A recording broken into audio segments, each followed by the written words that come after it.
আমরা আমাদের নেতা কর্মীদেরকে আমরা এটা বলছি যে কেউ যদি আমরা শুনতে পাই যে কেন্দ্রে ভোট ছাপানোর জন্য চেষ্টা করছে, তারা কিন্তু আমরা দল থেকে বহিষ্কার করবো।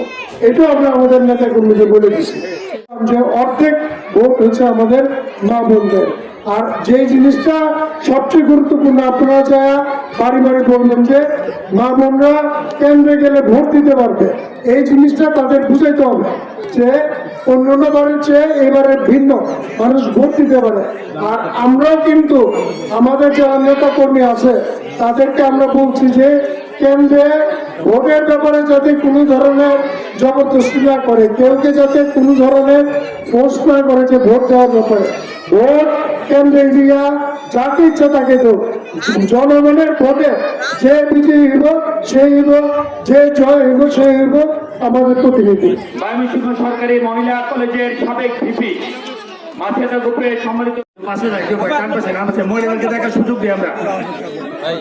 আপনার চেয়ার আছে, শামসুন আরবা, আপনার চেয়ার আছে এদিকে। 12 তারিখে সবাই ভোট দিব। কোথায় ভোট দিব বলেন আপনারা? আপনারা একা দিলে, আপনারা এখানে আছেন মনে হয় 200-300, এটা দিলে হবে? আপনাদের এক একজনের উপজন করে লোক বলে বলে নিয়ে আসতে হবে, বলতে হবে যে ধানের শেষে ভোট দিতে হবে। এইবার আমি আরেকটা এর আগের একটা প্রোগ্রামে দিলাম, সবাই বলতেছে আমরা এইবার ভোট দিতে ভয় পাই। তার কারণ তারা এর আগে ভয় পাইয়া তারা অভ্যস্ত। কিন্তু এইবার আমরা আশ্বস্ত করতেছি কোনো ধরনের গন্ডগোল হবে না। ইনশাআল্লাহ আপনারা সবাই আসবেন ভোট দিতে এবং সবাইকে নিয়ে আসবেন।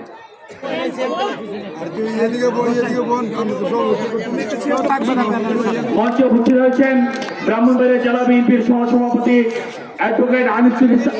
যেহেতু এটা পরামর্শ এবং নির্বাচনী সভা, আমরা বিশেষভাবে অনুরোধ করছি 8 নং ওয়ার্ডের পরামর্শ নির্বাচনী সভায়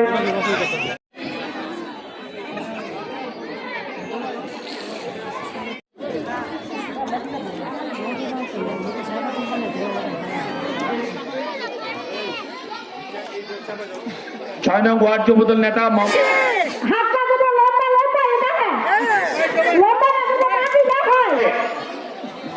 মহিলা দলের নেতৃত্ব দেন, তাদের মধ্য থেকে 2 জনের কথা শুনতে।